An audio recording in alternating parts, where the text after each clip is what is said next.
Little rub. Yeah, he gets in there. He gets his hands dirty. He's worked it.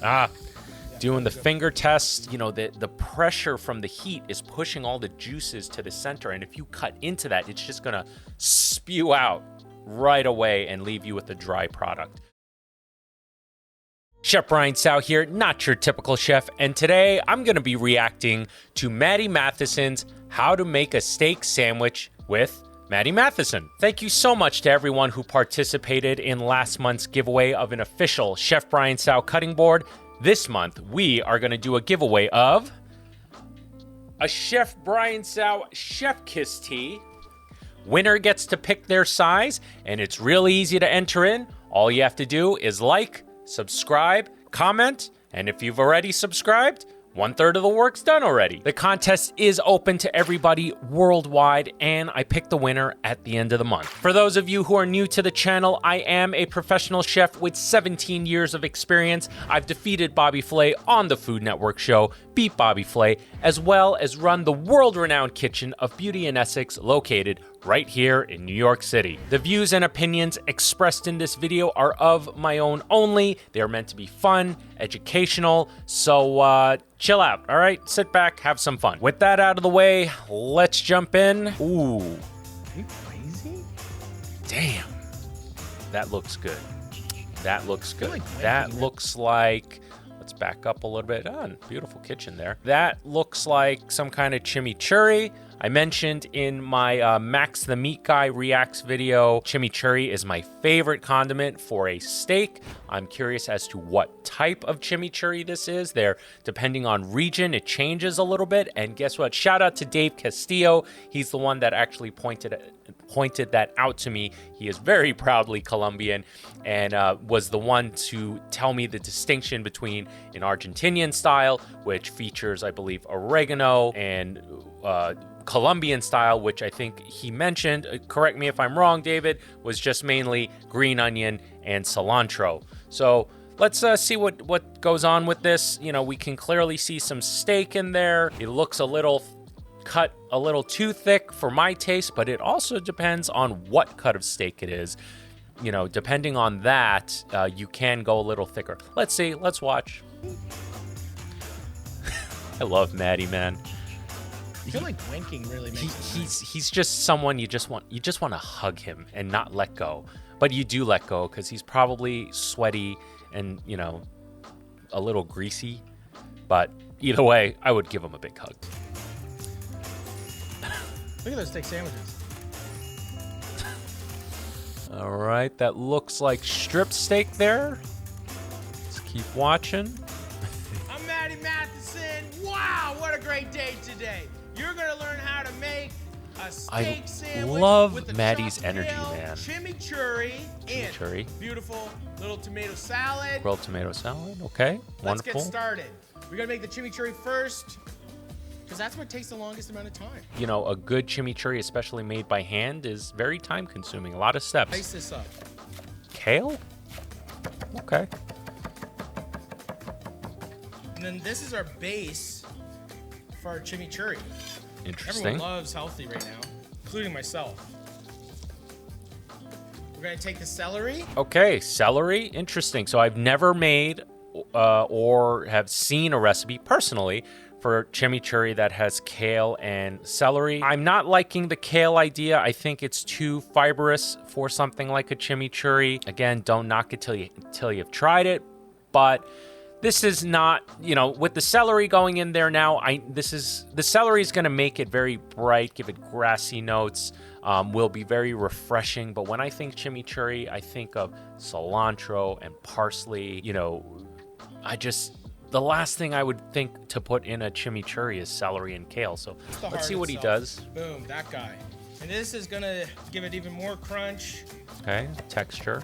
Mincing it very fine, nice. You can clearly see he's a professional. He's very confident in the kitchen. He's holding the knife with the proper technique, you know, curling that index finger and holding onto the blade. That gives you optimal control of the knife.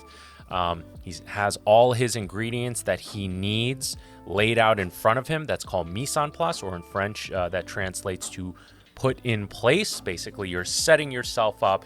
Everything's laid out in front of you. You're ready to go. Everything's within arm's reach or, you know, close to it, and you can work very efficiently. Like julienne, but when you're doing this, make sure you wash your hands jalapenos. I always put jalapenos in mine. I always like to put extra jalapeno, give it a little kick. Touch your pecker, because you'll be in a little bit of a predicament.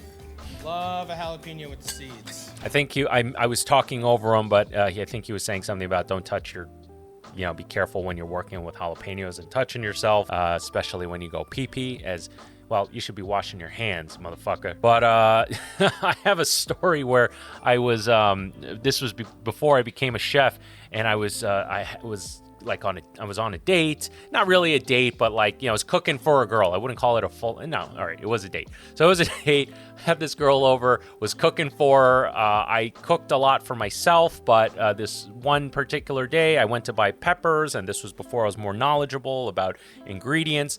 The peppers I bought just so happened to be poblanos rather than green bell peppers. And as I was cutting them, I had like a paper towel. I was sweating, the kitchen was hot. I had this paper towel I was using to wipe down my sweat, and I didn't know that it was touching the cutting board, and the poblano juice got into the towel. And when I wiped myself with it and my face, well, let's just say the date didn't really go well after that. Now we're just gonna add our garlic. Garlic, Give it a smash. wonderful. Raw garlic and chimichurri, must have. So we'll just add the garlic. Okay. Got the onion. Onions, great. I typically go with shallots. They're not as pungent as a white onion. And I like a lot of onion in it. Nice. The I'm down with herbs. that. Basil. Basil. I Okay. can't keep- I feel like this is Got going into more of like a cilantro. cilantro. All right, so he's got cilantro, but he also put in kale and celery. Just because I haven't done it myself or experienced it doesn't mean that it hasn't been done before or that it's not authentic. Maybe this is Matty's take on a chimichurri. You know, Matty is a professional chef, so I would trust him in this regard. So it's something I wouldn't do personally. It's something I haven't done personally, but knowing his background and what he's capable of, I'm along for the ride. Parsley, great. So it's lots of herbs, man. Add some mint. Mint? Wow. Okay. For me, this is kind of getting to be a bit too much of a mix of things, but that can work out too, especially if you know what you're doing. A lot of olive oil. A lot of extra virgin olive oil. I know that's extra virgin olive oil because of the really dark green color. Extra virgin olive oil is the first pressing of the olives. The second pressing is what's known as olive oil that has more of a yellowish hue to it. Take this lid off. Extra virgin olive oil will always, you have go. to dunk a whole ton of And this oil is in what there. you're looking for. Extra virgin olive oil will be a bit spicier, much more fragrant than an olive oil, but an olive oil has a much higher smoke point than extra virgin olive oil. Just enough. You don't want to let it drown, and you don't want it to be like dry. We're just gonna take some salt. Great. So he's basically putting enough just to coat it, but not where there's like Then a we got cap 2 of lemons. oil. Wonderful zest. Great little step. Lemon zest, and he's using a zester. He's shaving the outside of the skin very fine, just that yellow portion, not the white part. The white part is what gets bitter. The zest of citrus is ultra fragrant. Very nice step. This is something I do with my own chimichurri, where I will put lime zest into it. Release those Again, juices. I'm along for the ride. You know, the amount of stuff he put in there isn't necessarily what I would do, but I've made Middle Eastern style, you know, salsas and stuff like that, or sauces where I put in cilantro, parsley, and mint for sure, along with onion and raw garlic. You So guys get to make this at home. Look how beautiful mine looks. all right, I'm into it, man. Celery and kale, okay. Maybe not the kale for me chicken, personally. Fish. Look at that. This would go great on fish. Perfect for making steak sandwiches. Okay, skirt Season steak. Skirt steak. Nice. heavily. Okay. So he's using skirt steak. I mentioned earlier, I thought I felt this steak was cut a little thick. I'm very curious to see how he cuts this steak, because depending on how he cuts this steak will dictate how tough it'll be to bite into it. But A little great. pepper. Very heavy coating of Little salt and oil pepper in there. and oil. The oil will, Rub he's it using in extra here. virgin olive oil, which is fine. Oh yeah, Get all but the salt he in there. is Get it in all the nooks and crannies. really getting in there, and putting the oil on it will help you with a better sear and more efficient transfer of heat onto the protein from the skillet. So he's using cast iron skillets with the grill gratings. This on medium-high heat. If you cook on high heat, it's just going to char the fuck out of it in a bad way. Great. You want to just really let the caramelization happen. Cool. Slowly. Wonderful. Perfect. Spot on. So he doesn't have this cast iron ripping hot. You can start it ripping hot just to bring the pan up and then bring it to a medium to high heat. Again, cast iron is very thick. It's going to retain heat. So when he throws on the cold steaks, even though they're cold and they will cool down the pan to a degree, the pan is already nice and hot. And because it's not that nice thick gauge of cast iron, it'll still retain its heat despite putting a cold product on it. Great. Yeah, oh, indeed. We're gonna make the tomato salad really quick. Okay. Seasonal. Awesome. This guy is so spot on. He did the most time-consuming thing that doesn't need to be nursed after you made it. It's a chimichurri. He mixed everything together. He can set that aside. All the ingredients, the flavors are marinating. They're marrying. They're, combining, gluing together. Then the steak was a really quick preparation on the cutting board. Salt, pepper, extra virgin olive oil. Get it onto the pan. You don't have to, you don't put it on the pan and just watch it cook. Now he's doing something else. Olive oil, some zest. Nice zest again. Tomatoes. Just a little lemon juice. Ripe tomatoes, lemon juice, lemon zest. A little Chef bit of kiss. salt. That's it. A little fresh cracked pepper. Yes. And then we're just gonna lace it with some Parmesan. Ooh, nice. Cover up the tomato, cover them up. Nobody wants to see tomatoes. Boom. Well, I do want to see the tomatoes. As far as plating goes, that's a pretty terrible plating job. But, maybe that's just him getting things set up and he's going to plate later. In fact, I'm pretty sure he plates it later because he showed us the plate earlier in the beginning of the video. Yeah, super simple. I think that was 4 ingredients: tomatoes, lemon zest, lemon juice, salt, black pepper, Parmesan cheese. So 6 ingredients. Simple. Let the ingredients speak for themselves. That's a perfect Wonderful. Tomato salad. Can't I even agree. see the tomatoes. Steak's perfect. Look at that. Nice. Look at that. I am looking. Beautiful char. Can't beat cast iron for you can meat cook cookery. these skirt steaks on medium-high heat, about 4 to 5 minutes aside, and then you should be fine. Nice. You don't want it too rare because it'll get chewy. Yes. You'll pull away and the meat will all come out on the Yes. Great. So, spot on. Certain cuts of beef are actually better cooked a little more. So something like a skirt steak, a hanger steak, these steaks actually do okay more in the medium to medium well territory. And I'll tell you why. It's because these cuts of meat, yes, they are tender, but I mentioned in an earlier video, which one was it? The fucked up Rachel Ray video with the pho. I was talking about how something like brisket has big meat fibers, and so does something like a skirt steak and a hanger steak, but it's not as worked of a muscle, so it's not as tough, thus being more tender. But these cuts have a lot of connective tissue in between, and the only way you're going to break that down and prevent it from being chewy and stretchy is by cooking it a little more and breaking down that connective tissue. So great. You guys call these in the States? We call them like sub buns. You guys call them rolls or hoagie buns, whatever. Okay. So those look like your run-of-the-mill hoagie buns. Just a little olive oil. I think that's a good choice for a steak sandwich because these type of hoagie rolls, they're soft. And I feel like that's a nice contrast to a steak because even with a skirt steak or a filet mignon, maybe not so much a filet mignon, but if you don't cut them super thin, your bite will fight against the steak as you bite in. But if you had a really robust bread and you had to break down into both the bread and the steak, to me, that's not a very pleasant dining experience. But with a softer roll and a tougher protein, I feel like that's a nice way to go about it. There you go. That's nice. Toasting it. Great. Little rub.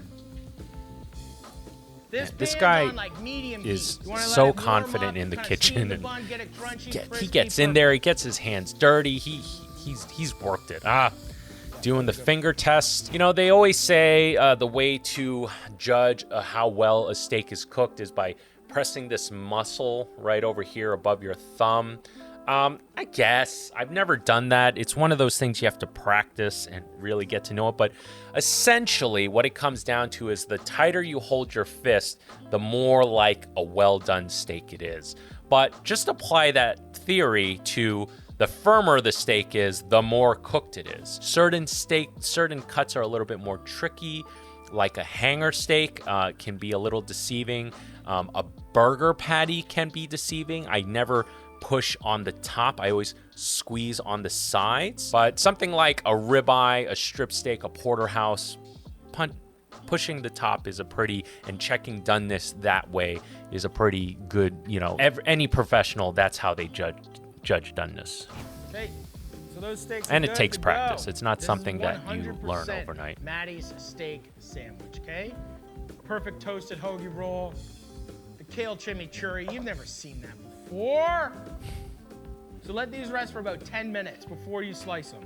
Because if you slice them, they're just gonna bleed everywhere. So he's letting the meat rest. After you've processed your protein, you do not want to cut it right away.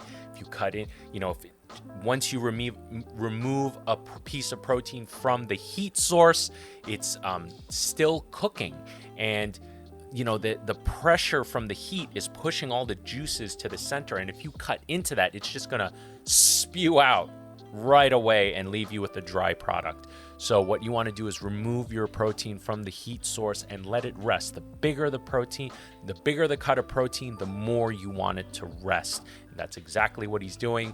When it rests, it does cool down a little, but also all the juices that are in it start to redisperse throughout the product, and then it kind of settles, and that's the best time to cut into your protein. Look at these buns. Perfect. Nice and crunchy, soft. Oh, beautiful. can't beat Great that. contrast. Garlic. Ooh, okay. We're just Good gonna rub shit. that on the bread. It's powerful. It doesn't need a lot. So the steak's been rested. The bread's ready. Okay. Look at that. All right. So You just want to slice like nice little thin pieces. he did not cut against the grain of the steak. So the strip steak was like this, and generally, and the grain structure goes this way, right? So this is the steak, and the grain structure is this way, and he cut it this way as well.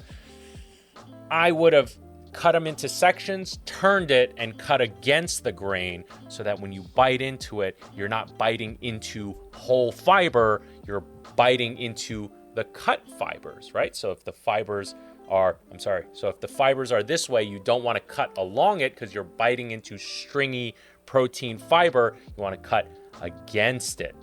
And then when you bite into that, you're biting into already broken down muscle fiber versus with the fiber. Regardless, his steak cookery is perfect. He let it rest. And you know what? I was talking about how if you cut it right away, it's going to get juice all over the place. Thin pieces.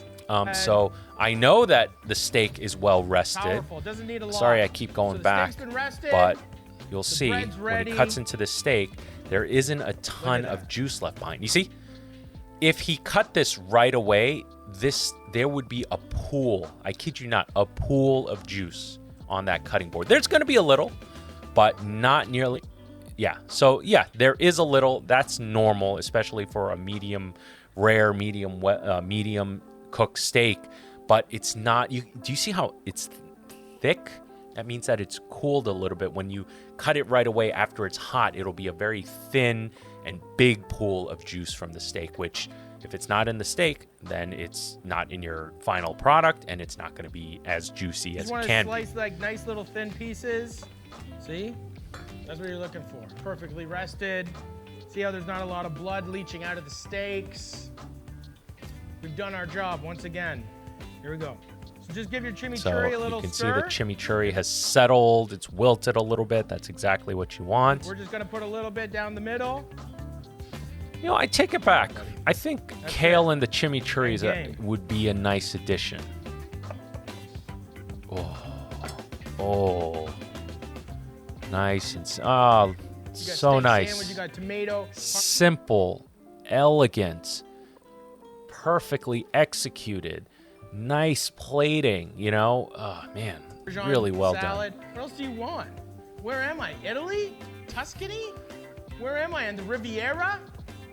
I don't know. No, you're right home in your kitchen, cooking the food that I've taught you. Nice.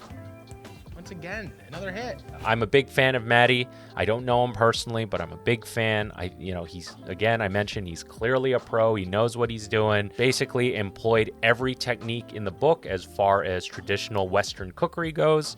So good shit. Score this 1 out of 10. I give it a 200.